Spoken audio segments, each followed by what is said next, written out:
Hello guys teaching education में आप सभी का स्वागत है।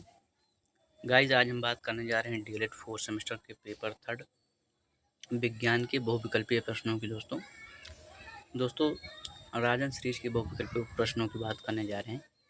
और दोस्तों जो इसमें अति लघुत्तरीय प्रश्न दिए गए थे राजन सीरीज में, वो सारे प्रश्न मैंने करा दिए हैं।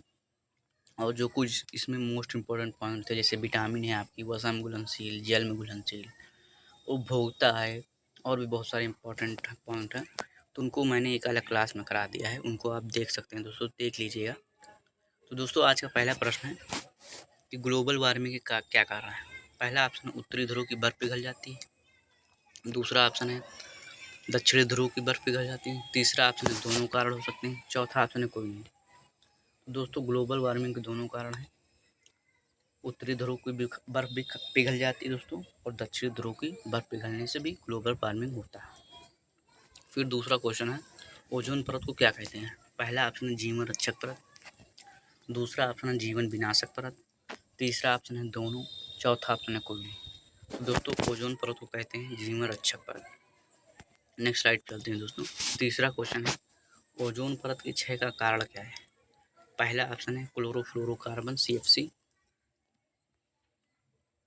दूसरा ऑप्शन दोस्तों कार्बन डाइऑक्साइड CO2। तीसरा ऑप्शन है दोस्तों सल्फर डाइऑक्साइड SO2। चौथा ऑप्शन है सभी। तो ओजोन परत के क्षय का मतलब दोस्तों इसके कटाव का या कम जो परत कट रही है, इसका कारण क्या है, तो CFC है दोस्तों, क्लोरोफ्लोरोकार्बन। चौथा क्वेश्चन दोस्तों निम्न में से प्राथमिक उपभोक्ता।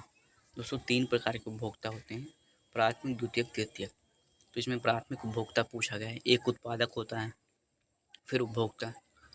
तो प्राथमिक उपभोक्ता पहला ऑप्शन है पौधा, दूसरा ऑप्शन खरगोश, तीसरा ऑप्शन है सेब, और जो चौथा ऑप्शन है कोई नहीं। तो प्राथमिक उपभोक्ता हो जाएगा दोस्तों खरगोश, और जो पौधा है ये है उत्पादक।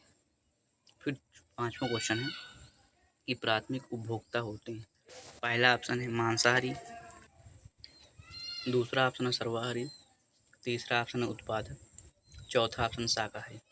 तो दोस्तों जो प्राथमिक उपभोक्ता होते हैं वो शाकाहारी होते हैं, जैसे खरगोश हो गया, बकरी हो गया, ये सब दोस्तों प्राथमिक उपभोक्ता में आते हैं।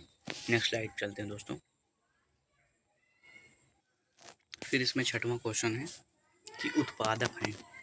पहला ऑप्शन है शेर, दूसरा ऑप्शन है हिरन, तीसरा ऑप्शन है बिल्ली, चौथा ऑप्शन है हरे पौधे। तो दोस्तों जैसे मैंने बताया कि उत्पादक हैं, जैसे इसमें ऑप्शन है शेर है, हिरन, बिल्ली। तो मैंने बताया था उत्पादक दोस्तों हरे पौधे होते हैं, और प्राथमिक उपभोक्ता शाकाहारी जैसे गाय, भैंस, बकरी, हिरन, खरगोश, सब दोस्तों प्राथमिक उपभोक्ता हैं। फिर सातवां क्वेश्चन है कि द्वितीयक उपभोक्ता हैं। ऑप्शन है मेढक, दूसरा ऑप्शन है हिरन, तीसरा ऑप्शन है शेर, चौथा ऑप्शन है कोई नहीं। तो दोस्तों जो द्वितीयक उपभोक्ता है मेढक होता है। फिर नेक्स्ट साइड चलते हैं दोस्तों, मतलब नेक्स्ट क्वेश्चन दोस्तों आठवां, कोशिकाओं के समूह को क्या कहते हैं। पहला ऑप्शन है कोशिका, दूसरा ऑप्शन है ऊतक, तीसरा ऑप्शन है अंग, चौथा ऑप्शन है सही। तो कोशिकाओं के समूह को ऊतक कहते हैं। नेक्स्ट साइड चलते हैं दोस्तों हम सभी। नौवां क्वेश्चन है कि प्रतिरोध का मात्रक है। पहला ऑप्शन एम्पियर, दूसरा ऑप्शन ओम, तीसरा ऑप्शन है मीटर, चौथा ऑप्शन कोई नहीं। तो प्रतिरोध का मात्रक है ओम।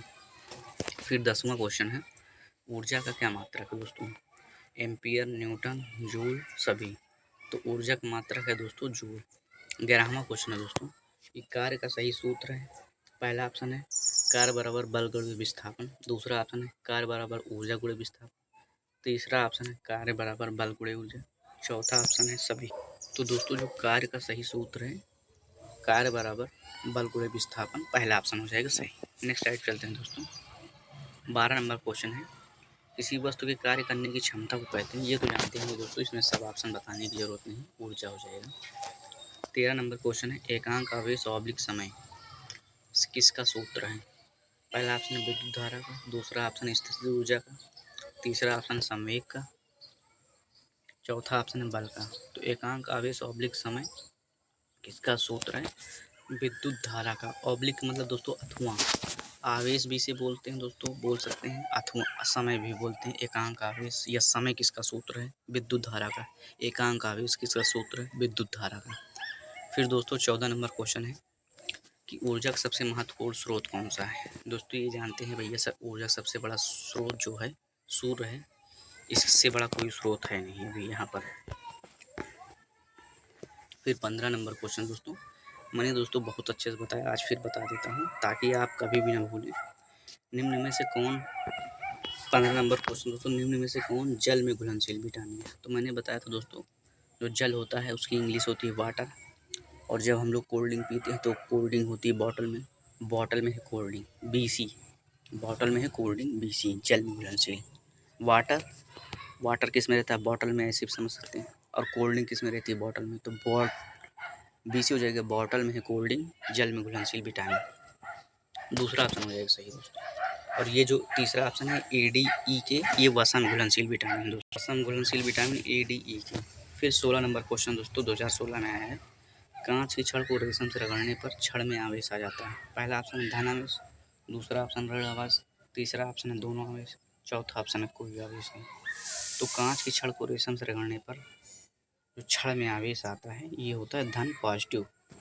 फिर नेक्स्ट साइड चलते हैं दोस्तों, 17 नंबर क्वेश्चन है 2016 में आया दोस्तों, आवर्त सारणी में किसी समूह से ऊपर से नीचे जाने पर, जो आवर्त सारणी होता है दोस्तों केमिस्ट्री में, ऊपर से नीचे जाने पर क्या होगा? आयनिक त्रिज्या घटती जाती है। फिर दूसरा ऑप्शन है सुचालक घटती जाती है, तीसरा ऑप्शन है घनत्व घटता जाता है, चौथा ऑप्शन है धात्विकता बढ़ती जाती है। तो आवर्त सारणी में किसी समूह से ऊपर से नीचे जाने पर धात्विकता बढ़ती जाती है। फिर 18 नंबर क्वेश्चन दोस्तों, लगातार रिपीट हुआ है दोस्तों 2 साल 2016-17 कि रुधिर का थक्का बनाने वाली रुधिर कणिका का नाम क्या है? पहला ऑप्शन है लाल रुधिर कणिका RBC, दूसरा ऑप्शन है प्लेटलेट्स, जो दोस्तों डेंगू के समय में यही कम होता है, जिससे आदमी की मरने की जो चांस होते हैं यही बढ़ जाते हैं, क्योंकि ये प्लेटलेट्स इसमें घटती चली जाती है दोस्तों। फिर तीसरा ऑप्शन है श्वेत रुधिर कणिका WBC, फिर चौथा ऑप्शन इनमें से कोई नहीं। तो रुधिर का थक्का बनाने वाली जो कणिका का नाम है प्लेटलेट्स है, और इसमें जो विटामिन मुख्य भूमिका निभाती है विटामिन K है दोस्तों, विटामिन K। फिर नेक्स्ट स्लाइड चलते हैं दोस्तों, 19 नंबर क्वेश्चन है दोस्तों 2016 में आया है कि प्राकृतिक चयनवाद प्रतिपादित किया था, मतलब प्राकृतिक चयनवाद किसने दिया? पहला ऑप्शन है डार्विन द्वारा, दूसरा ऑप्शन है ग्रेगर जॉन मेंडल द्वारा, तीसरा ऑप्शन है जगदीश चंद्र बोस द्वारा, चौथा ऑप्शन लैमार्क द्वारा। तो प्राकृतिक चयनवाद जिस वैज्ञानिक ने प्रतिपादित किया था वो है डार्विन जी। फिर 20 नंबर क्वेश्चन दोस्तों, निम्नलिखित में से सांद्रण विधि नहीं है, 2016 में आया हुआ क्वेश्चन दोस्तों। फेन प्लवन विधि पहला ऑप्शन है, दूसरा ऑप्शन चुंबकीय पृथक्करण विधि, तीसरा ऑप्शन निस्तापन विधि, चौथा ऑप्शन गुरुत्वीय पृथक्करण विधि। तो सांद्रण विधि नहीं है, निस्तापन विधि। दोस्तों उम्मीद करता हूँ आप सभी क्वेश्चन समझ में आए होंगे दोस्तों, वीडियो पसंद आई होगी दोस्तों, तो चैनल को सब्सक्राइब और वीडियो को लाइक कर लीजिएगा, और अपने फ्रेंड्स जो ग्रुप बने उनमें शेयर कर दीजिएगा। थैंक यू दोस्तों, हम लोग नेक्स्ट क्लास में मिलते हैं, आप सभी अपना ख्याल रखिएगा। Thank you.